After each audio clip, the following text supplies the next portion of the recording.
नमस्कार साथियों, ड्रीम दर्शन एकेडमी बिलासपुर में आप सभी का स्वागत है। कैसे हैं आप लोग? बहुत अच्छे होंगे और पढ़ाई भी बहुत अच्छे से चल रही होगी। लाइब्रेरी साइंस जितने बच्चों ने अच्छे से प्रैक्टिस करना चालू कर दिया है और कोर्स मटेरियल जो भी परचेस किए हैं, पढ़ रहे हैं, उनके लिए बेहद सुनहरा अवसर है। उनकी तैयारी को एक अच्छा आयाम देने के लिए आरआरबी की वैकेंसीज आई हुई है। जो बच्चे फॉर्म नहीं फिल किए हैं वो फॉर्म भर सकते हैं। और सबसे अच्छी बात है, इसके साथ साथ केवीएस एनवीएस की भी वैकेंसीज आने वाली है। ड्रीम दर्शन एकेडमी बिलासपुर आप सभी के लिए उस तरीके से तैयारी करवाने की पूरी कोशिश कर रहा है कि आपका सिलेक्शन पक्का हो जाए।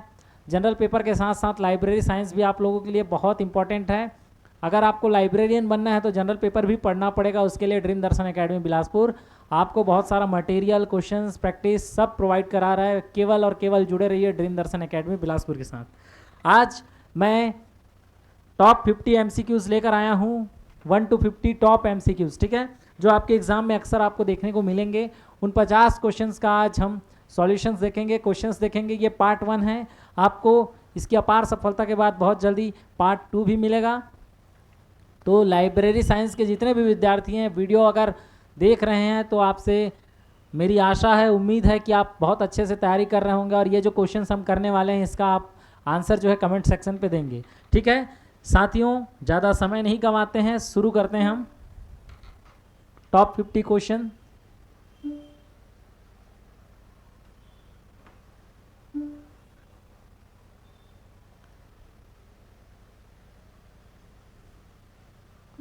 देखिए, लाइब्रेरी साइंस आपने अगर अच्छे ढंग से बेसिक से एडवांस के रूप में पढ़ा होगा, जितना जो कि स्कूल लाइब्रेरियन और यूजीसी एनटीए नेट और सेट इस सब में जो भी काम आता होगा आप लोगों के लिए, है ना, वही क्वेश्चंस पेपर का जो मैं जो पढ़ाया हूँ वही डिस्कशन हम यहाँ पर करके लेके आए हैं। ठीक है, आज ये जो क्वेश्चन है टॉप 50 का, इसका ये पहला क्वेश्चन है। क्वेश्चन मैं थोड़ा जूम करूंगा, पहले क्वेश्चन पढ़ूंगा, ऑप्शन पढ़ूंगा, उसके बाद हम सही आंसर की ओर अग्रसर होंगे। ठीक है, और क्वेश्चन थोड़ा जूम करके दिखाऊंगा, उसके बाद क्या है, हम आंसर का जो सही ऑप्शन है उसको हम टिक करेंगे और आपको दिखाऊंगा। ठीक है, देखिए ये पहला क्वेश्चन है।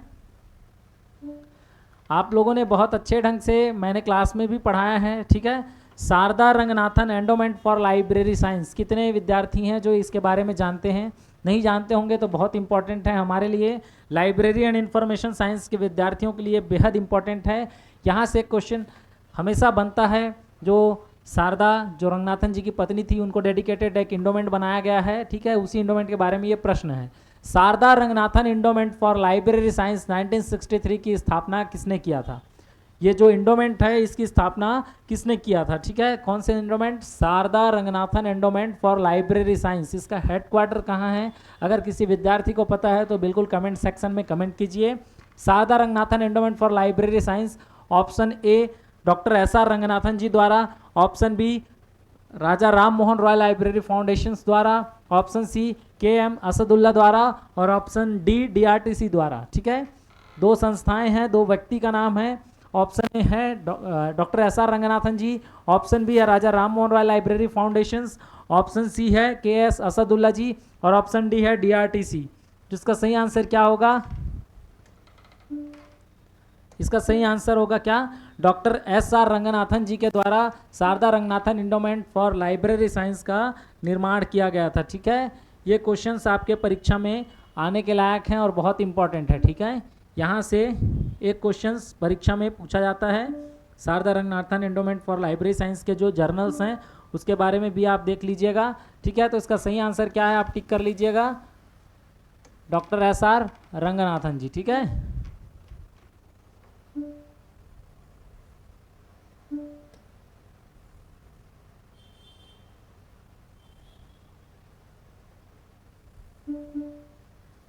ठीक, इसका सही आंसर क्या है? Doctor S R. रंगनाथन जी। ठीक है, आगे बढ़ते हैं दूसरे क्वेश्चन की ओर। पुस्तकालय अध्यक्ष, लाइब्रेरियन जो जॉन मैकफार्लेन थे, आप लोगों को पता होगा किस पुस्तकालय से संबंध था, है ना, किस पुस्तकालय से वो संबंधित थे? दूसरा क्वेश्चन, पुस्तकालय अध्यक्ष लाइब्रेरियन जो थे जॉन मैकफार्लेन, किस पुस्तकालय से संबंधित थे वो? ऑप्शन फर्स्ट है Calcutta public library, option second है library of Congress and imperial library, option third है Asiatic society and imperial library, option fourth है British museum and imperial library. तो जॉन मैकफार्लेन के बारे में आप लोगों को पता होगा, कभी भी आप कोलकाता नेशनल लाइब्रेरी जाएंगे तो आप जरूर देखिएगा ये नाम को, है ना, वहाँ पर स्पष्ट अक्षरों में लिखा हुआ है। ठीक है, ये किस पुस्तकालय से संबंधित है, तो ये थे option D, British museum and imperial library. ठीक है, इंपीरियल लाइब्रेरी के प्रथम लाइब्रेरियन कौन थे, ये आप लोगों को पता होगा। ठीक है, तो इसका सही आंसर क्या है, British museum and imperial library, option D जो है वो करेक्ट है। ठीक है, आगे बढ़ते हैं क्वेश्चन नंबर 3 की ओर। क्वेश्चन नंबर 3 है, नेशनल लाइब्रेरी का पूर्व में क्या नाम था। क्या नाम था भाई, नेशनल लाइब्रेरी की हिस्ट्री आप मुझसे अगर अच्छे से पढ़े होंगे तो बिल्कुल अवश्य ये आंसर आपको पता होगा। भारत का राष्ट्रीय पुस्तकालय कहाँ स्थित है, अगर किसी विद्यार्थी को पता है तो अवश्य कमेंट कीजिए। और बहुत इंपॉर्टेंट क्वेश्चन है कि भारत का राष्ट्रीय पुस्तकालय कहाँ स्थित है, तो कहाँ स्थित है भाई, कहाँ स्थित है, कोई कमेंट करके बताएंगे, अच्छा लगेगा। ठीक है, भारत का राष्ट्रीय पुस्तकालय कहाँ स्थित है, बहुत शानदार जगह पे स्थित है। ठीक है, यही जो जिस जगह पे स्थित है उसी नेशनल लाइब्रेरी का पहले क्या नाम था, option A British Museum, option B Calcutta Public library, option C Imperial library, option D national library of India. तो क्या नाम था, देखिए नेशनल लाइब्रेरी में ये 3 ऑप्शन जो हैं तीनों के तीनों सही हो सकते हैं। ठीक है, लेकिन आपको क्वेश्चन को समझना है, नेशनल लाइब्रेरी का पूर्व में क्या नाम था, इसका जो है वो पहले क्या नाम था, नेशनल लाइब्रेरी का पूर्व में क्या नाम था। तो क्या नाम था भाई पूर्व में नेशनल लाइब्रेरी का, इंपीरियल लाइब्रेरी। ठीक है,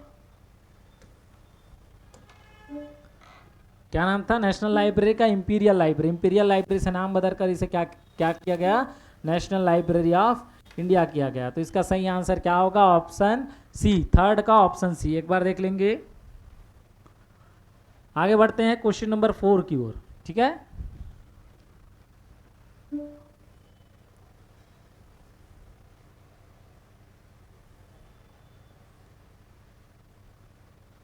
यूजीसी द्वारा बुक बैंक पॉलिसी किससे संबंधित था, जो यूजीसी बुक बैंक पॉलिसी लाया था वो किससे संबंधित था, option A reference public library, option B text book, option C journal, option D e resources. तो किससे संबंधित था, यूजीसी द्वारा जो बुक पॉलिसी आया था वो किससे संबंधित था, option A reference public library, option B text book, option C journals और ऑप्शन डी ई रिसोर्सेज। तो ये किससे संबंधित था भाई, ये संबंधित था आपका टेक्स्ट बुक से। ठीक है, लिखते जाइएगा मेरे साथ आंसर आप, ये किससे संबंधित था, टेक्स्ट बुक से संबंधित था। ठीक है, क्वेश्चन नंबर 4। आगे बढ़ते हैं क्वेश्चन नंबर 5। देखिए सभी क्वेश्चन बहुत इंपॉर्टेंट हैं और आपके परीक्षा में आने के बिल्कुल चांसेस हैं। Doctor S R. रंगनाथन द्वारा कितने फंडामेंटल कैटेगरीज, है ना, फंडामेंटल श्रेणियों का विकास किया गया था। अगर लाइब्रेरी साइंस का बेसिक पढ़े होंगे आपने, बिलीव भी किया होगा तो आपको पता होगा, सीलिस भी किया होगा तो भी पता होगा। Doctor S R. रंगनाथन द्वारा कितने फंडामेंटल श्रेणियों का विकास किया गया है। ठीक है, फंडामेंटल कैटेगरीज कितने हैं अगर पता है तो आप कमेंट करके अवश्य बताइए।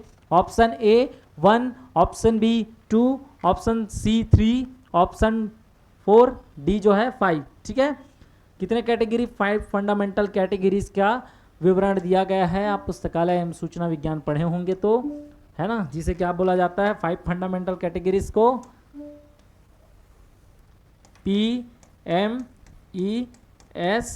पमेस्ट, है ना, पर्सनालिटी, मैटर, एनर्जी, स्पेस और टाइम। ठीक है, यहाँ से भी क्वेश्चन पूछा जाता है इसके कनेक्टिंग सिंबल से। ठीक है, तो बिल्कुल अवश्य पढ़िएगा। आगे बढ़ते हैं क्वेश्चन नंबर 6। क्वेश्चन नंबर 6वां, ISBN के नेशनल पोर्टल को कब स्टार्ट किया गया था। ISBN international standard book number, ISBN का जो पोर्टल है वो कब स्टार्ट किया गया था। Option A 2016, option B 2008, option C 2007, option D 2012। Question number 6, ISBN के पोर्टल को कब लॉन्च किया गया था। तो आप देख सकते हैं 4 ऑप्शन आपके समक्ष हैं, 4 में से कोई एक सही उत्तर है वो आपको बताना है। तो कब लॉन्च किया गया था, ये लॉन्च किया गया था 2016 में। ठीक है, 2016 में ISBN का पोर्टल लॉन्च किया गया था। ऑप्शन ए जो है करेक्ट है। आगे बढ़ते हैं क्वेश्चन नंबर 7 की ओर। इनक्यूनेबुला, ठीक है, ये बहुत इंपॉर्टेंट क्वेश्चन है, इसरो के परीक्षा में पूछा हुआ क्वेश्चन है। ठीक है, इनक्यूनेबुला का प्रकाशन कब से किया जा रहा है? ठीक है, कब से किया जाता था? ऑप्शन ए, मतलब ये जो है 1500 से पहले की जो किताबें थे उसे इनक्यूनेबुला कहते थे। ठीक है, ऑप्शन ए 1501, ऑप्शन बी 1701 से पूर्व, ऑप्शन सी 1601 से पूर्व, ऑप्शन डी 1801 से पूर्व। तो मैंने पहले ही बताया कि 1500 ईस्वी से जो पहले की किताबें हैं उसे क्या कहा जाता था? इनक्यूनेबुला कहा जाता था। ठीक है, तो इसका सही आंसर क्या हो जाएगा? इसका सही आंसर हो जाएगा ऑप्शन ए, सातवां का ऑप्शन ए। ठीक है, नोट डाउन कर लीजिएगा। आगे बढ़ते हैं क्वेश्चन नंबर 8 की ओर। 8वां प्रश्न, टेक्नोलॉजिकल गेटकीपर व्यावसायिक विद्वत लोगों के मध्य किस प्रकार के संचार का कौन सा प्रारूप है? एक तरह से ये पूछा जा रहा है कि टेक्नोलॉजिकल गेटकीपर जो है वो किस प्रकार का कम्युनिकेशंस है, फॉर्मल, इनफॉर्मल, वर्बल और उपरोक्त में से कोई नहीं। तो टेक्नोलॉजिकल गेटकीपर आप master of library and information science या बैचलर पढ़े होंगे तो जरूर पढ़े होंगे भाई टेक्नोलॉजिकल गेटकीपर के बारे में। तो टेक्नोलॉजिकल गेटकीपर किस प्रकार का कम्युनिकेशंस है, व्यावसायिक विद्वत लोगों के मध्य किस प्रकार का संचार का प्रारूप है, इनफॉर्मल, फॉर्मल, वर्बल और उपरोक्त में से कोई नहीं। ये 4 ऑप्शन आपके समक्ष हैं, तो इसका सही आंसर क्या हो जाएगा? इसका सही आंसर हो जाएगा इनफॉर्मल। ठीक है,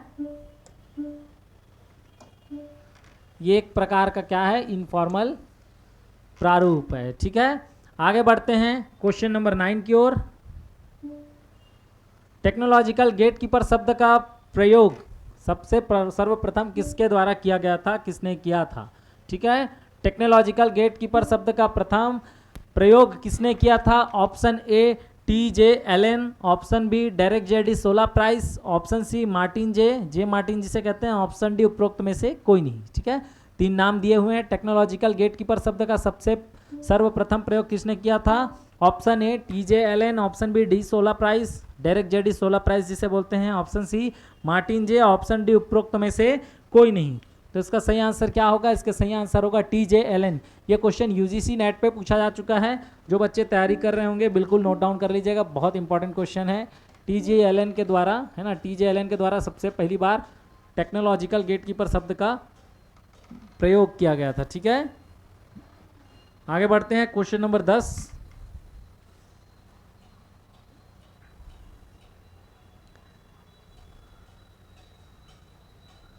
भारतीय विज्ञान सार इंडियन साइंस अब्स्ट्रैक्ट का प्रकाशन कौन है? प्रकाशक कौन है ना? इंडियन साइंस अब्स्ट्रैक्ट जो है इसका प्रकाशन कौन करता है, किसके द्वारा ये प्रकाशित होता है? इंडियन साइंस अब्स्ट्रैक्ट, भारतीय विज्ञान सार। Option A NISPR, option B NASSDOC, option C UGC, option D INFLIBNET. तो किसके द्वारा होता है इंडियन साइंस अब्स्ट्रैक्ट? बहुत इंपॉर्टेंट क्वेश्चन है, मोस्ट IMP क्वेश्चन है। ये जो क्वेश्चंस करा रहा हूँ ये टॉप 50 क्वेश्चन सेलेक्टेड क्वेश्चंस है, कहीं ना कहीं किसी न किसी एग्जाम में आपको देखने को मिलेगा। और आपको पहले प्रीवियस ईयर भी अगर आप पढ़ते होंगे, तैयारी करते होंगे तो बिल्कुल ये क्वेश्चन कहीं ना कहीं से आपको देखने को मिल सकता है। ठीक है, तो ये टॉप 50 क्वेश्चन सेलेक्ट करके मैं आप सभी के समक्ष लेकर आया हूँ। तो इंडियन साइंस अब्स्ट्रैक्ट जो है इसका प्रकाशक कौन है? Option A NISPR, option B NASSDOC, option C UGC, option D INFLIBNET. ठीक है, तो इसका सही आंसर क्या होगा? निस्पर। ठीक है, इसे ही निस्केयर के नाम से जाना जाता था। ठीक है, इसका सही आंसर हो जाएगा ऑप्शन ए। ठीक है, निस्पर। अगर इसका फुल फॉर्म पता है तो बिल्कुल कमेंट कीजिएगा आप लोग। आगे बढ़ते हैं question number 11। Question number 11, NTRTBT, narrower term, related term, broader terms. ठीक है, ये 3 जो टर्म है इसकी अवधारणा का प्रयोग किसमें किया जाता है? Option A thesaurus, option B index, option C citations, option D उपरोक्त में से कोई नहीं। ये 4 जो 3 कीवर्ड लिखे हुए हैं, नैरोवन टर्म, ठीक है, रिलेटेड टर्म्स और ब्रॉडर टर्म, ये 3 टर्म जो हैं बहुत इंपॉर्टेंट हैं और इनमें से किसके लिए ज़्यादा इंपॉर्टेंट है वो आपको बताना है। पहला है थिसारस, दूसरा है इंडेक्स और तीसरा है साइटेशन। ये 3 जो शब्द लिखे हुए हैं तीनों शब्द में किसमें यूज होता है ये आपको बताना है, थिसारस, इंडेक्स या साइटेशन। तो इसका सही आंसर क्या होगा भाई? 11वें नंबर का इसका सही आंसर क्या होगा? आप लोग ये UGC नेट पे पूछा गया क्वेश्चन है, सेट पे पूछा गया क्वेश्चन है। ठीक है, थिसॉरस। इसका सही आंसर क्या होगा? Thesaurus, option A. ठीक है, आगे बढ़ते हैं question number 12। Share List of Subject heading है ना, share List of Subject heading शीर्षक सूची की प्रकाशित किया जाता है, किसके द्वारा प्रकाशित किया जाता है? Option A HW Wilson, option B Online Computer Library Center, option C UNESCO, option D International federation of library Association and Institutions. तो किसके द्वारा प्रकाशित होता है ये Sears List of Subject Heading? HW Wilson या OCLC या यूनेस्को या इफ्ला, किसके द्वारा प्रकाशित होता है? ये होता है HW विल्सन के द्वारा। ठीक है, बहुत इंपॉर्टेंट है, सब्जेक्ट हेडिंग में भी पूछा जाता है। ठीक है, आगे आपको पार्ट 2 में भी क्वेश्चंस देखने को मिलेगा। ये पार्ट 1 है, HW विल्सन इसका सही आंसर है। ठीक है, आगे बढ़ते हैं क्वेश्चन नंबर 13। प्रीनेटल कैटलॉगिंग शब्द का सर्वप्रथम प्रयोग किसने किया था? बहुत इंपॉर्टेंट क्वेश्चन है। ठीक है, प्रीनेटल कैटलॉगिंग शब्द का प्रयोग सबसे पहले किसने किया था, सर्वप्रथम किसने किया था? Option A Charles Ammi Cutter, option B doctor SR Ranganathan, option C Melvil Dewey, option D Paul Otlet. ये चारों के चारों नाम बहुत इंपॉर्टेंट हैं। प्रीनेटल कैटलॉगिंग की बात जब भी आती है तो हम केवल एक ही व्यक्ति को याद रखते हैं, वो है हमारे डॉक्टर SR रंगनाथन जी। ठीक है, तो प्रीनेटल कैटलॉगिंग शब्द का सर्वप्रथम प्रयोग किसके द्वारा किया गया था? ये किया गया था डॉक्टर SR रंगनाथन जी के द्वारा। ठीक है, इसका सही आंसर हो जाएगा ऑप्शन बी। ठीक, क्वेश्चन नंबर 13। ठीक है, आगे बढ़ते हैं क्वेश्चन नंबर 14।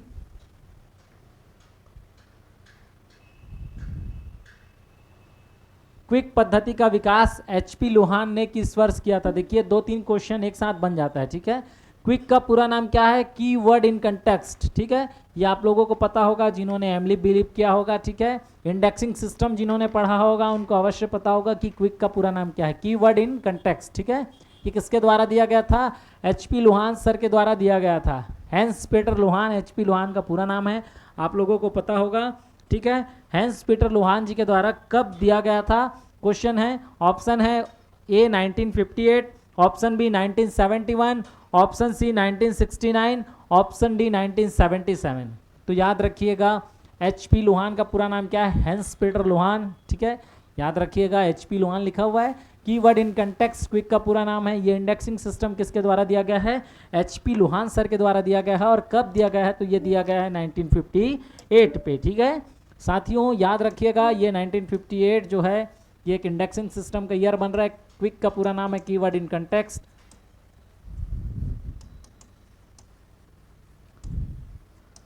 ठीक है, HP लोहान का पूरा नाम है हैंस पीटर लोहान। ठीक, ये सब नाम भी आपको थोड़े बहुत याद होने चाहिए, परीक्षा में ऐसे नाम अक्सर पूछे जाते हैं। और ये सब चीज़ आपको अगर कहीं से चाहिए तो वो मिलेगी आपको ड्रीम दर्शन एकेडमी की लाइब्रेरी एंड इन्फॉर्मेशन साइंस का किताब है। उस किताब को आप चाहते हैं तो दिए हुए नंबर पर संपर्क कर मंगा सकते हैं। उस किताब में ये सब बहुत अच्छे से विस्तार पूर्वक लिखा हुआ है। ठीक है, आगे बढ़ते हैं क्वेश्चन नंबर 15।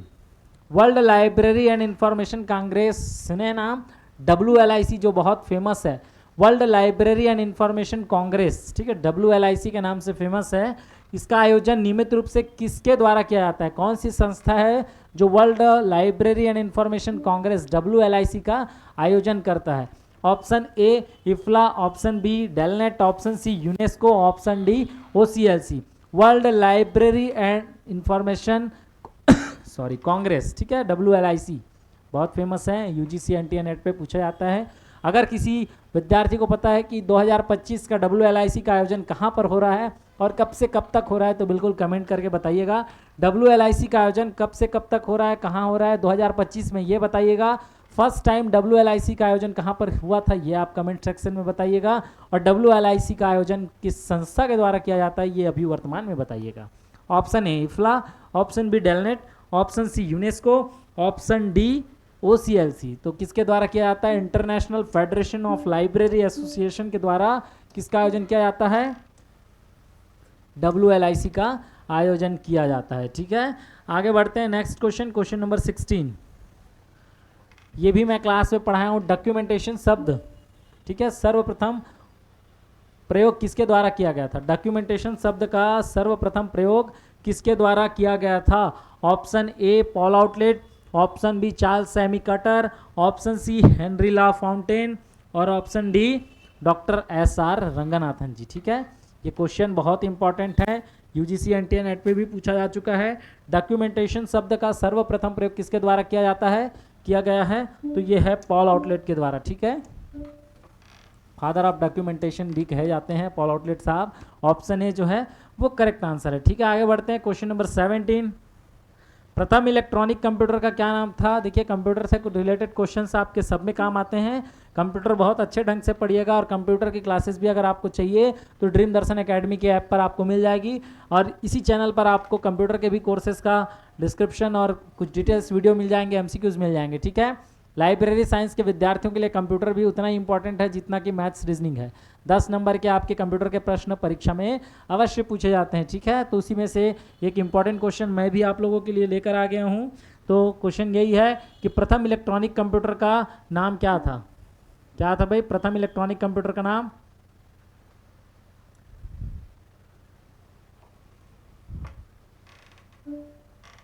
क्या था बताइए भाई प्रथम इलेक्ट्रॉनिक कंप्यूटर का नाम? ऑप्शन ए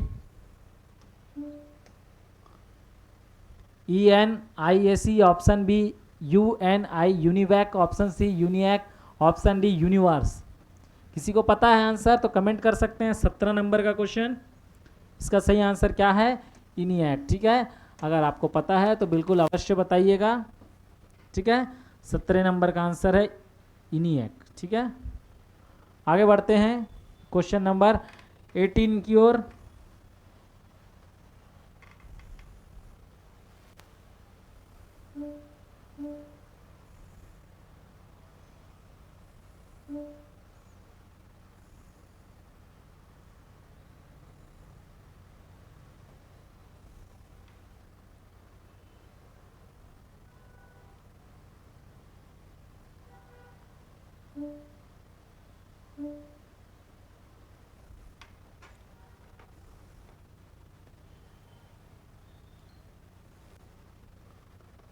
आगे बढ़ते हैं क्वेश्चन नंबर 18। ठीक है, पेटेंट की अवधि कितने दिनों तक होती है। ये क्वेश्चन भी मैंने कराया एग्जाम आपका जब डिटेल पढ़ाया मैंने पेटेंट के बारे में। ठीक है, पेटेंट की अवधि कितने दिनों के लिए होती है, ये दिन इसलिए दिया गया है ताकि आप कंफ्यूज हो सकें। ठीक है, देखिए बात आती है कॉपीराइट की, है ना, पेटेंट के बारे में। तो पेटेंट का क्वेश्चन है, लिखा है पेटेंट की अवधि कितने दिनों तक के लिए होती है। ऑप्शन ए जिस दिन आप आवेदन करते हैं उस दिन से लेकर 20 वर्ष तक, ऑप्शन बी आविष्कारकर्ता के मृत्यु से 20 वर्ष तक, ऑप्शन सी आविष्कारकर्ता के मृत्यु से 10 वर्ष तक, ऑप्शन डी आवेदन से 10 वर्ष तक। तो आप अगर पेटेंट के बारे में थोड़ा बहुत भी जानते होंगे तो इसका सही आंसर आपको पता होगा। ठीक है, मैंने बहुत जोर जोर से और बहुत चिल्लाकर बहुत अच्छे ढंग से समझाया था कि पेटेंट का कब से लेकर कब तक इसका क्या होता है, अवधि होता है। और बिलासपुर से एक बच्ची जो है ना, स्टूडेंट जो हैं, वो पेटेंट कराई थी, उस समय बहुत चर्चा में था, उस न्यूज़पेपर के आर्टिकल से मैंने पढ़ाया भी था, है ना। तो वो चीज़ अगर याद होगा तो आप सही से आंसर क्रिएट कर सकते हैं कि कौन सा सही आंसर होगा। अगर नहीं पता है तो आप नहीं कर सकते। ठीक है,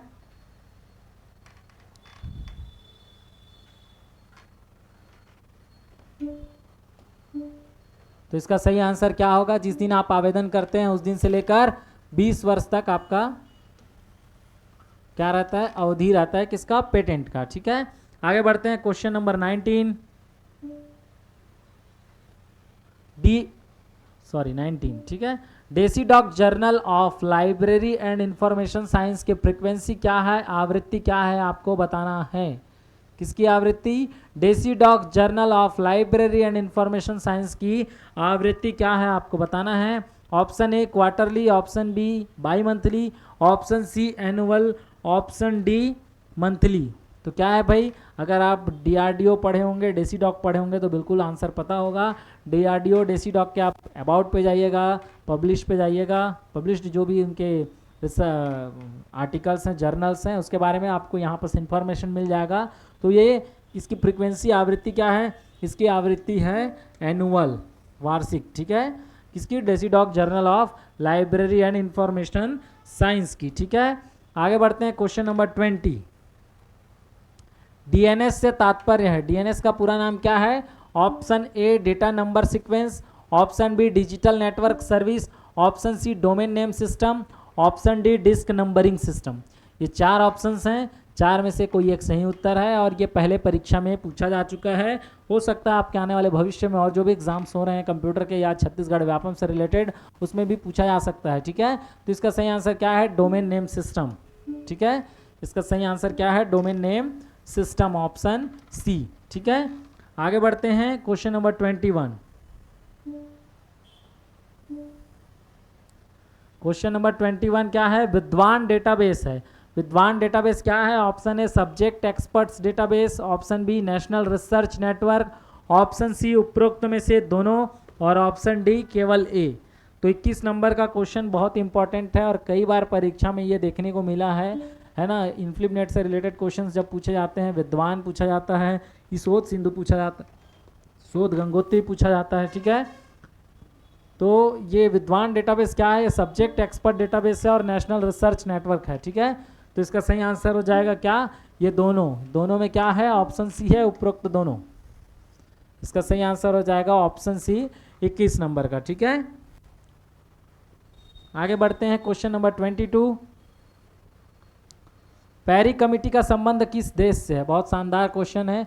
आप बहुत सारी कमिटीज कमीशंस पढ़ते हैं, उसमें से इंपॉर्टेंट कमेटी कमीशंस जिसके बारे में कम जिक्र होता है, जो जानते नहीं हैं बच्चे, है ना। पहला है पेरी कमेटी का संबंध किस देश से? Option A USA, option B United Kingdom, option C Canada, option D India. तो पेरी कमेटी जो है वो किससे संबंधित है? वो संबंधित है यूनाइटेड किंगडम से, यूके। ठीक है, 22 नंबर का सही आंसर क्या हो जाएगा? United kingdom, UK. 22 नंबर का ऑप्शन बी जो है वो करेक्ट होगा। ठीक है, आगे बढ़ते हैं। Question number 23। Central reference library Kolkata की स्थापना किस वर्ष किया गया था? ठीक है, सेंट्रल रेफरेंस लाइब्रेरी कोलकाता की स्थापना किस वर्ष किया गया था? Option A 1955, option B 1977, option C 1960, option D 1970। तो देखिए, सेंट्रल रेफरेंस लाइब्रेरी से मैंने आईएनबी पर ट्रेनिंग किया है, इंडियन नेशनल बिब्लियोग्राफी पर, है ना। तो थोड़ी बहुत जानकारी मुझे सेंट्रल रेफरेंस लाइब्रेरी के बारे में है। ठीक है, और परीक्षा में आईएनबी के बारे में बहुत सारा क्वेश्चंस पूछा जाता है, जो आपके परीक्षा जो भी आप लाइब्रेरी साइंस की देते हैं, देखिएगा आईएनबी, सेंट्रल रेफरेंस लाइब्रेरी और नेशनल लाइब्रेरी ये बहुत इंपॉर्टेंट अपना अहम रोल रखते हैं। ठीक है, तो सेंट्रल लाइब्रेरी रेफरेंस लाइब्रेरी जो है इसकी स्थापना कब होती है? 1955 में होती है। ठीक है, बहुत लंबी कहानी है सेंट्रल रेफरेंस लाइब्रेरी को लेकर, विस्तार पूर्वक कभी चर्चा करेंगे। ठीक है, आगे बढ़ते हैं। Question number 23। रंगनाथन जी की जीवनी का शीर्षक क्या है? आप लोगों ने सुना होगा रंगनाथन जी के जीवनी के बारे में, छत्तीसगढ़ सेट में क्वेश्चन आया हुआ था। A librarians look back and autobiography. ये किताब किसके द्वारा लिखी गई है? इसके संपादक कौन है? ठीक है, ऐसी कुछ किताब आया, क्वेश्चन पूछा गया था छत्तीसगढ़ सेट में, शायद मुझे ऐसा लग रहा है। ठीक है, दो एक बायोग्राफी है कि इनके पुत्र ने लिखा है, doctor S R Ranganathan ji के पुत्र आर योगेश्वर साहब ने, और दूसरा यह है लाइब्रेरियंस लुक बैक, जो पृथ्वीनाथ कौला के द्वारा संपादित किया हुआ किताब है। ठीक है, पृथ्वीनाथ कौला जी हमारे लाइब्रेरी साइंस में बहुत इंपॉर्टेंट सदस्य हैं, आप लोग को पता होगा, फेमस पर्सनालिटी है। तो रंगनाथन जी की जीवनी का शीर्षक क्या है भैया? Option A librarian looks back, option B the great librarian, option C father of library science in India, option D the librarian. तो क्या होगा इसका सही आंसर? जो मुंह से मैं बोल रहा हूं आपको, a librarian look back and autobiography of doctor S R Ranganathan, edited by Prithvinath Kaula ji.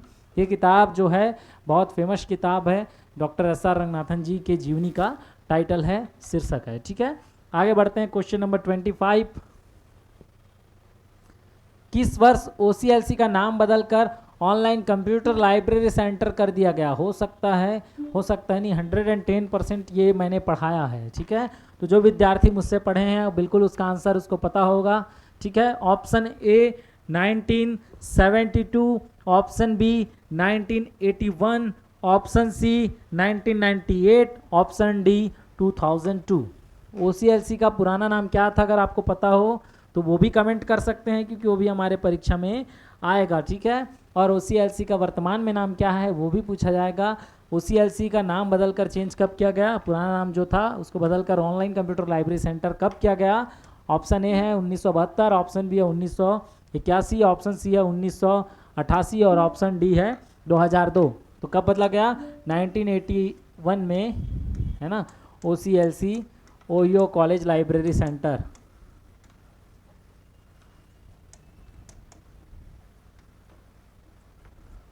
Ohio college library centre, इस नाम को बदलकर क्या रख दिया गया? ऑनलाइन कंप्यूटर लाइब्रेरी सेंटर रख दिया गया। ठीक है, आगे बढ़ते हैं। Question number 26,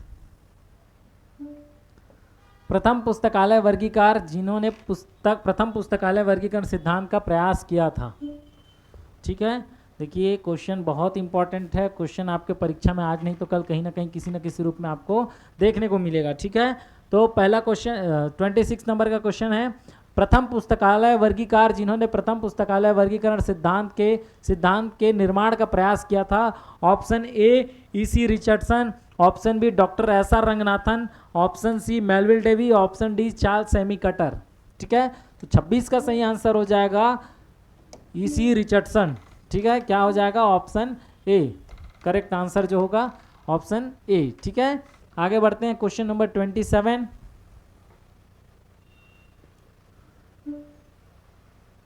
इंडसेट consortia,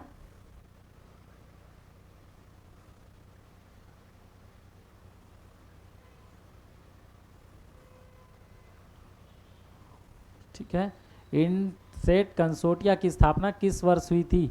option A 2003, option B 2005, option C 2007, option D 2009। ठीक है, ये चार ऑप्शन है। इंडेस्ट की स्थापना किस वर्ष हुई थी? क्वेश्चन नंबर 27, 2003 या 2005 या 2007 या 2009। तो इंडेस्ट की स्थापना कब हुई थी? इंडेस्ट की स्थापना हुई थी, इंडसेट की स्थापना हुई थी कब? 2003 में। ऑप्शन ए जो है वो करेक्ट है। ठीक है, आगे बढ़ते हैं। क्वेश्चन नंबर 28,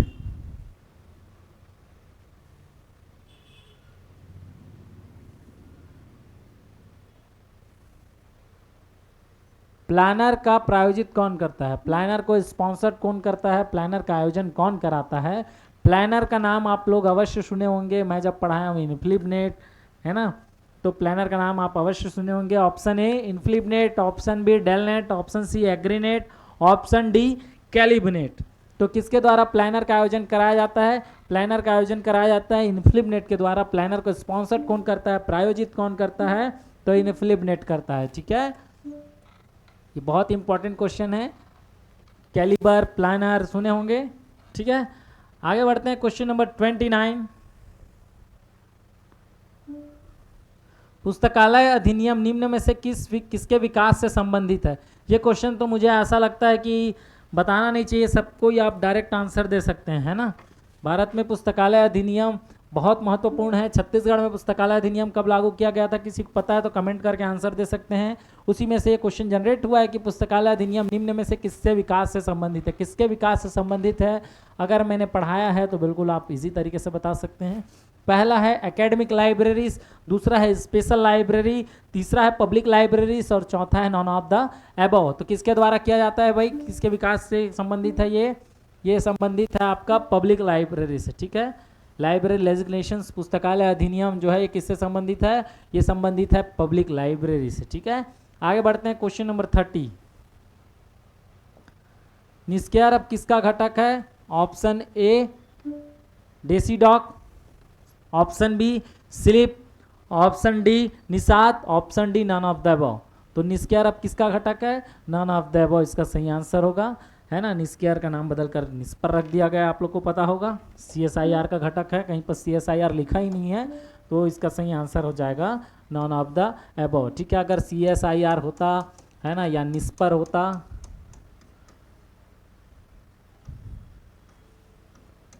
ठीक, तो आपका सही आंसर हो जाता। ठीक है, NISCPR। ठीक है, लेकिन है नहीं तो नहीं होगा। ठीक है, इसका आंसर हो जाएगा नॉन ऑफ द अबव। ठीक है, आगे बढ़ते हैं। क्वेश्चन नंबर 31, इंडेक्स इंडियाना किसका प्रकाशन है? ये बहुत इंपॉर्टेंट क्वेश्चन है ना। ये जो भाई साहब आपको क्वेश्चंस करा रहे हैं वो यहीं किसी लाइब्रेरी में काम किए हैं, तो इसलिए बोल सकते हैं कि बहुत इंपॉर्टेंट क्वेश्चन है। ठीक है, कौन भाई साहब? ये आपके समक्ष जो दिख रहे होंगे वो। ठीक है, आपके समक्ष, आपके टीवी स्क्रीन पर, आपके मोबाइल फ़ोन पर दिख रहे होंगे, वो शख्स जो हैं वो यहाँ काम किए हुए हैं। ठीक है, इंडेक्स इंडियाना किसका प्रकाशन है? Option A central reference library, option B Raja Ram Mohan Roy library foundation, option C DESIDOC, option D national library of India. तो इंडेक्स इंडियाना क्या है, किसका प्रकाशन है? ये प्रकाशन है किसका? सेंट्रल रेफरेंस लाइब्रेरी का। ठीक है, कितने लैंग्वेज में प्रकाशित होता है? अगर किसी को पता है तो कमेंट करके बताइए। मैंने अपने क्लास में बहुत अच्छे ढंग से इसको आप लोगों को बताया है और यहाँ से क्वेश्चंस पूछा जाता है। ठीक है, आगे बढ़ते हैं। क्वेश्चन नंबर 32, रंगनाथन जी के अनुसार 3 plan of work, 3 plan of work हैं। Option A idea plan, option A में idea plan, verbal plan and notational plan, option B idea plan, verbal plan and notation plan, option C idea plan, verbal plan and notational plan, option D idea plan, verbal plan and plans and notational plan. देखिए questions में आपको spelling बहुत गहरे से check करना है, नाम को बहुत गहरे से चेक करना है, क्योंकि सबका उच्चारण आसपास और मिलता जुलता है। ठीक है, तो देखिए idea plan, verbal plan and notational plan, option ए जो है वो करेक्ट स्पेलिंग के साथ आप सभी के लिए दर्शा दिया गया है, तो इसका सही आंसर हो जाएगा। ठीक है, यह क्वेश्चन पूछा गया है किसमें? राजस्थान पीएससी 2025 में। ठीक है, तो क्वेश्चन एक बार देखिएगा, लाइब्रेरियन ग्रेड में पूछा गया है। ठीक, आगे बढ़ते हैं। क्वेश्चन नंबर 33, सीसीएफ में एफ किसका प्रतिनिधित्व करता है? ठीक है, सीसीएफ में एफ जो है वो किसका प्रतिनिधित्व करता है? फॉर्म, फॉर्मेट, फाइल और फंडामेंटल। तो सीसीएफ का पूरा नाम अगर आपको पता होगा तो आंसर आप इजी तरीके से पा सकते हैं। सीसीएफ का पूरा नाम क्या होता है? Common communication format. यहाँ पर कहीं फॉर्मेट लिखा हुआ है तो आप पा जाएंगे आंसर। देखिए लिखा हुआ है ऑप्शन बी पे। तो सीसीएफ से ऐसे तोड़कर भी क्वेश्चन पूछा जा सकता है, जरूरी नहीं कि सीसीएफ से। ठीक है, किसी भी प्रकार के क्वेश्चन में आपका आंसर ऐसा पूछा जा सकता है। ठीक है, तो सीसीएफ में एफ का क्या है? फॉर्मेट है। ठीक है, अब देखिए 2 मिनट कुछ बातें कर लेता हूँ मैं। क्या है, लाइब्रेरी साइंस तो हम बहुत अच्छे से पढ़ रहे हैं, इसके अलावा जनरल पार्ट को हमको कवर करने के लिए मैथ्स, रीजनिंग पढ़ना पड़ेगा। और ड्रीम दर्शन एकेडमी आप लोगों के लिए अच्छे ऑफर लेकर आता है ना, कूपन कोड लेकर आता है, जिससे आप कोर्स परचेस कर सकते हैं, जिसमें आपका मैथ्स और रीजनिंग कवर हो जाए। और जिनके पास कोर्स परचेस करने का समय नहीं है और जो किताबों से पढ़ना चाहता है, उनके लिए भी बेहतरीन अवसर है। ड्रीम दर्शन एकेडमी आप लोग के लिए लेकर आया गणित दर्शन किताब, है ना, जिस आप नीचे दिए हुए नंबर पर संपर्क कर सकते हैं और अब घर बैठे ही वो किताब मंगा सकते हैं। इसके अलावा लाइब्रेरी साइंस की भी अगर आपको किताब चाहिए तो बिल्कुल आप इसे नीचे दिए हुए नंबर पर संपर्क कर आप क्या कर सकते हैं? लाइब्रेरी साइंस की भी किताब मंगा सकते हैं। ठीक है, चलिए आगे शुरू करते हैं। 34 नंबर का क्वेश्चन, पुस्तकालय स्वचालन के जनक माने जाते हैं। ठीक है, लाइब्रेरी ऑटोमेशन के जनक कौन माने जाते हैं? ऐसे तो हम जानते हैं DS हार्डर साहब को। ठीक है, लेकिन ऑटोमेटेड इंडेक्सिंग किसने दिया है वो अगर आपको पता हो, HP लोहान साहब, है ना। ये ऐसे क्वेश्चन आपके परीक्षा में पूछे जाते हैं। ठीक है, तो HP Luhn, Melvil Dewey, Peter लेजर और ब्रुक्स, तो किसने दिया है भाई? HP लोहान साहब ने दिया है। ठीक है, 34 का ऑप्शन ए जो है वो करेक्ट है। ठीक है, आगे बढ़ते हैं। क्वेश्चन नंबर 35, यूनिक्स इनमें से क्या है? यूनिक्स क्या है इनमें से? Option A single user operating system, option B double user operating system, option C triple user operating system, option D multi user operating system. 35 number का क्वेश्चन है। तो किस प्रकार का यूनिक्स ऑपरेटिंग सिस्टम है? यूनिक्स ऑपरेटिंग सिस्टम है multi user operating system. ठीक है, ऑप्शन डी जो है वो करेक्ट है। यूनिक्स किस टाइप का ऑपरेटिंग सिस्टम है? मल्टी यूजर ऑपरेटिंग सिस्टम है। ठीक है, याद रखिएगा, पूछा जाता है, पूछा गया है। ठीक है, आगे बढ़ते हैं। क्वेश्चन नंबर 36, टैगोर बिब्लियोग्राफी निम्न में से किसका प्रकाशन है? ये क्वेश्चन भी मैंने पढ़ाया है। ठीक है, जब हम क्या पढ़े थे, कोई एक संस्था को बहुत अच्छे से पढ़े थे, उस एक संस्था में नहीं, मैं हर संस्था को बहुत अच्छे से पढ़ाया हूँ। सभी संस्था में सबका स्पेसिफिकेशन कुछ ना कुछ स्पेशल दिया हुआ है। पहला है राजा राम मोहन राय लाइब्रेरी फाउंडेशंस, दूसरा है नेशनल लाइब्रेरी ऑफ इंडिया, तीसरा है आइसलिक और चौथा है इंडियन लाइब्रेरी एसोसिएशन, है ना। तो ये 4 संस्थाएं मैं बहुत अच्छे ढंग से पढ़ाया हूँ। जो बच्चे पढ़े हैं उसको इनका आंसर पता होगा। टैगोर बिब्लियोग्राफी किसके द्वारा पब्लिश किया जाता है? राजा राम मोहन रॉय लाइब्रेरी फाउंडेशन के द्वारा इसे पब्लिश किया जाता है। ठीक है, ऑप्शन ए जो है वो करेक्ट आंसर होगा। ठीक है, आगे बढ़ते हैं। Question number 37, Punjab library primer पुस्तक किसके द्वारा लिखी गई है? ये पुस्तक बहुत इंपॉर्टेंट है, ये भी मैंने पढ़ाया है। पंजाब लाइब्रेरी प्राइमर पुस्तक जो है किसके द्वारा लिखी गई थी? Option A S R Ranganathan ji, option B Melvil Dewey ji, option C Charles Ammi Cutter ji और option D Asa Don Dickinson ji. तो ये चार ऑप्शन आपके समक्ष हैं, चारों में से एक सही उत्तर है। तो पंजाब लाइब्रेरी प्राइमर का जब नाम आता है तो हम एक ही व्यक्ति को जानते हैं, वो है आशा डॉन डिकिंसन। तो इसका सही आंसर हो जाएगा option D, Asa Don Dickinson. ठीक है,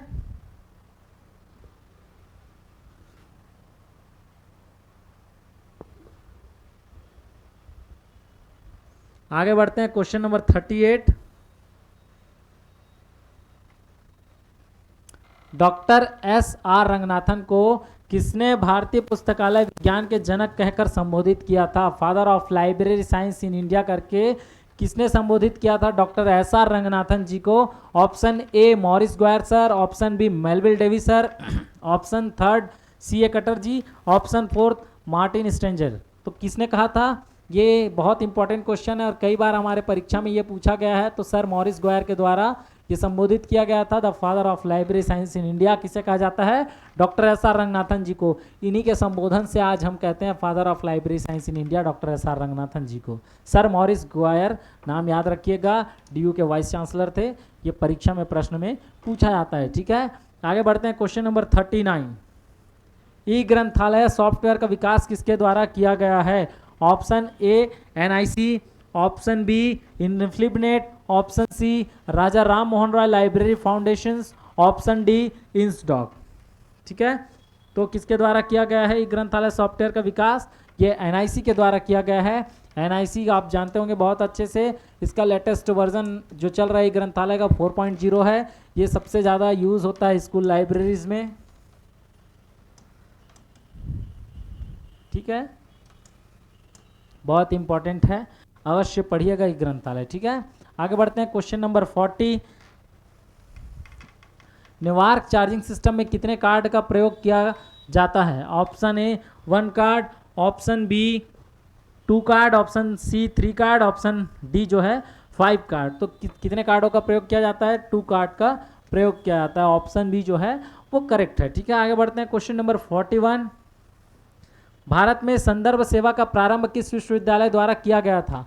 किस विश्वविद्यालय द्वारा किया गया था? ऑप्शन ए बनारस हिंदू विश्वविद्यालय, option B Alagappa university, option C Aligarh university और ऑप्शन डी मद्रास विश्वविद्यालय। तो किसके द्वारा किया गया था? पहली बार भारत में रेफरेंस सर्विस संदर्भ सेवा का प्रारंभ किस विश्वविद्यालय से किया गया था? मद्रास यूनिवर्सिटी से किया गया था। ऑप्शन डी जो है वो करेक्ट आंसर है। ठीक है, आगे बढ़ते हैं। क्वेश्चन नंबर 42, लाइब्रेरी ब्यूरो संस्था की शुरुआत का श्रेय किसको दिया जाता है? ऑप्शन ए मेलविल डेवी साहब, option B S R Ranganathan ji, option C Prithvinath Kaula ji, option D Martin Stranger. तो 4 ऑप्शन है आपके समक्ष, 4 में से कोई एक सही उत्तर है।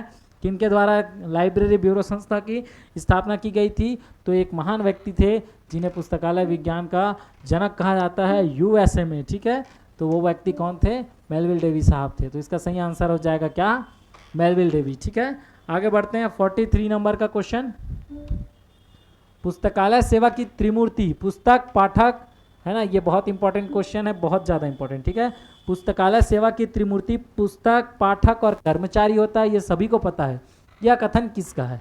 Option A doctor S R Ranganathan ji, option B Radha Krishnan ji, option C B S Kesavan ji, option D P B Mangla जी।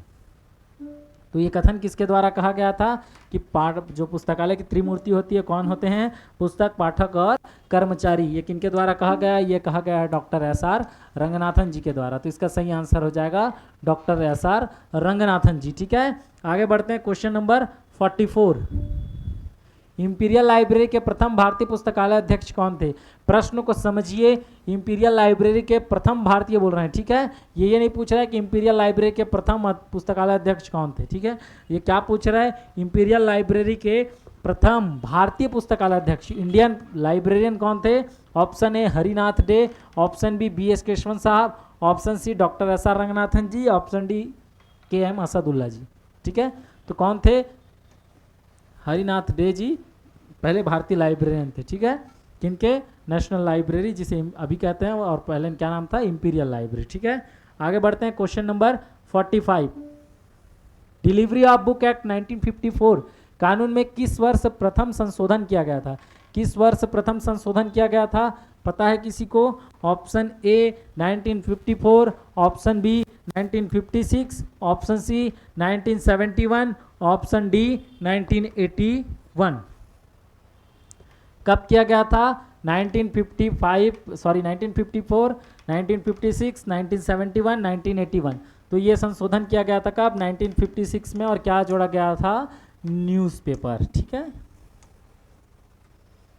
ये भी याद रखने वाली चीज़ है। ठीक है, आगे बढ़ते हैं। क्वेश्चन नंबर 46, एफआईडी को किस वर्ष डिसॉल्व विघटित कर दिया गया था? ठीक है, option A 2002, option B 2007, option C 2005, option D 2008। तो कब कर दिया गया था? 2002। ये रिपीटेड क्वेश्चंस है, पूछा जाता है बार बार। ठीक है, आगे बढ़ते हैं। क्वेश्चन नंबर 47, इस शोध सिंधु का निर्माण एनलिस्ट और यूजीसी इन्फोनेट के साथ किसको मिलाकर किया गया था? ये बहुत इंपॉर्टेंट क्वेश्चन है। 47 नंबर अवश्य देखिएगा, थोड़ा फुल स्क्रीन कर देता हूँ आप लोगों के लिए। ठीक है, इस शोध सिंधु का निर्माण जो किया गया था वो एनलिस्ट और यूजीसी इन्फोनेट और एक और संस्था थी जिसको मर्ज कर किया गया, वो कौन था? ठीक है, national library Kolkata, इंडेस्ट, RRLF, NISCAIR. तो किसको किया था? मर्ज किया था वो इसको, इंडेस्ट। ठीक है, ये तीनों को मर्ज करके, ठीक है, ये बना था क्या? ओ ई शोध सिंधु बना था। ठीक है, ये भी आपको याद रखना है। क्वेश्चन नंबर 48, ACR2 सेकंड जो है ना के विवरण का प्रथम स्तर किस तरह के पुस्तकालय के लिए उपयोगी है? Option A small, option B big, option C medium, option D all. तो ACR2 के जो डिस्क्रिप्शन है, विवरण है, उसका प्रथम स्तर किस तरह के पुस्तकालय के लिए है? स्मॉल लाइब्रेरीज के लिए। ठीक है, आगे बढ़ते हैं। क्वेश्चन नंबर 49, CPM का पूरा नाम क्या है? Critical path method. ठीक है, क्रिटिकल पाथ मेथड का विकास का श्रेय किसको दिया जाता है? Option A dew point company, option B aircraft corporation, option C US navy, option D UNESCO. तो किसको दिया जाता है इसका श्रेय? ड्यू पॉइंट कंपनी को। ठीक है, ड्यू पॉइंट कंपनी जो है क्रिटिकल पाथ मेथड का विकास का श्रेय किसे दिया जाता है? ड्यू पॉइंट कंपनी को, ड्यू पॉइंट कंपनी। ठीक है, आगे बढ़ते हैं। Last question, question number 50, classification research group जिसे CRG के नाम से भी जाना जाता है। ठीक है, क्लासिफिकेशन रिसर्च ग्रुप वर्गीकरण शोध समूह किस वर्ष स्थापित किया गया था? Option A 1952, option B 1962, option C 1972, option D 1982। कब स्थापित किया गया था? 1952 में क्लासिफिकेशन रिसर्च ग्रुप की स्थापना की गई थी। ठीक है, ये याद रखिएगा, बहुत इंपॉर्टेंट क्वेश्चन है। इस तरह से है ना हम लोग क्या किए? टॉप 50 क्वेश्चंस आज सॉल्व किए हैं लाइब्रेरी एंड इंफॉर्मेशन साइंस का, जो आने वाले आपके परीक्षा हैं, जो भी अभी RRB का होने वाला परीक्षा है। ठीक है, आपका जो स्कूल लाइब्रेरियन का एग्ज़ाम होने वाला है ना, उन सब एग्ज़ाम में ये 50 क्वेश्चंस बहुत अहम स्थान रखते हैं। अगर आपने अपनी तैयारी सुनिश्चित कर ली है, बहुत अच्छी से तैयारी कर ली है, तो आपके लिए ऐसे प्रैक्टिस सेट्स आते रहेंगे। ये पार्ट 1 है, इसका पार्ट 2 लेकर भी मैं आऊँगा। और आप लोगों से एक गुजारिश है कि पढ़ना नहीं शुरू किए होंगे तो बिल्कुल पढ़ना शुरू कीजिए, क्योंकि एग्ज़ाम डेट कभी भी आ सकता है। ठीक है, किसी भी की बात हो। सेट का रिजल्ट का मैंने बात किया था पिछले वीडियो में, सेट का रिजल्ट मार्च में आने वाला है। रिजल्ट जैसे ही आता है, हो सकता है फिर से सेट का आयोजन करने का प्लानिंग हो जाए। ठीक है, और फिर जो आने वाला जुलाई है उस समय तक आप फिर से एक बार सेट दे सकते हैं। ठीक है, तो किसी कारणवश पेपर अच्छा नहीं गया होगा और आप असफल हो जाते हैं, तो आपके पास दूसरा अवसर रहेगा किसके लिए? फिर से सेट देने के लिए। उम्मीद करता हूँ असफल नहीं होंगे, तैयारी अच्छी की होंगे, पास हो जाएंगे। कोई ऐसे विद्यार्थी जो रह जाते हैं, छूट जाते हैं, उनको लेकर जाने के लिए ये वीडियो बहुत फ़ायदेमंद है। ठीक है, मैथ्स, रीजनिंग, GK छत्तीसगढ़, ये सब चीज़ भी आपको पढ़ना बेहद ज़रूरी है, क्योंकि यहाँ से भी क्वेश्चंस आपके जनरल पार्ट में पूछे जाएंगे जहाँ भी वैकेंसीज आती है ना। बिना वैकेंसीज के काम होना नहीं है, बिना वैकेंसीज के आपका ये जो पढ़ाई है इसका काम आएगा नहीं आएगा ऐसा नहीं है। आप कोई भी फॉर्म डालिए, आपको लाइब्रेरी साइंस में ये क्वेश्चंस देखने को अवश्य मिलेंगे। ठीक है, लेकिन केवल और केवल लाइब्रेरी साइंस पढ़कर आप सक्सेस और सिलेक्शन नहीं पा सकते। थोड़ा बहुत तो मैथ्स पढ़ना पड़ेगा, थोड़ा बहुत रीजनिंग पढ़ना पड़ेगा, क्योंकि कम से कम 10 क्वेश्चन आपके परीक्षा में लाइब्रेरी साइंस के अलावा मैथ्स, रीजनिंग, GK होते हैं। इन सब को क्वालिफाई करने के लिए बेसिक नॉलेज मैथ्स का भी होना ज़रूरी है, रीजनिंग का होना भी ज़रूरी है। तो इन सब का अगर आपको कंप्लीट नॉलेज, कंप्लीट ज्ञान चाहिए तो आप ड्रीम दर्शन एकेडमी आ सकते हैं। स्वागत है आपका। घर बैठे देखना चाहते हैं तो दर्शन एजुकेशन से आप डाउनलोड कर लीजिए, आपको डेमो वीडियोस मिल जाएंगे। अगर आप और सुविधा चाहते हैं, बुक परचेस करना चाहते हैं तो ड्रीम दर्शन एकेडमी में आपको ऑनलाइन घर बैठे ही बुक भी मिल जाएगा, ठीक है। गणित दर्शन करके किताब है हमारे गुरुदेव की, उस किताब को आप घर मंगाकर अपने आप घर बैठे मैथ्स की तैयारी कर सकते हैं, गणित दर्शन। और लाइब्रेरी साइंस पढ़ना है तो पुस्तकालय विज्ञान की भी किताब आपको संस्था के द्वारा मिल जाएगी, आप दिए हुए नंबर पर संपर्क कर सकते हैं, ठीक है। ये वीडियो कैसा लगा? वीडियो अच्छा लगा होगा तो लाइक कीजिएगा, सब्सक्राइब कीजिएगा और शेयर कीजिएगा, कमेंट कीजिएगा। फिर से मिलूंगा नए वीडियो में, तब तक के लिए अपना ख्याल रखिए। धन्यवाद साथियों, फिर मिलेंगे नए वीडियो में। Thank you so much.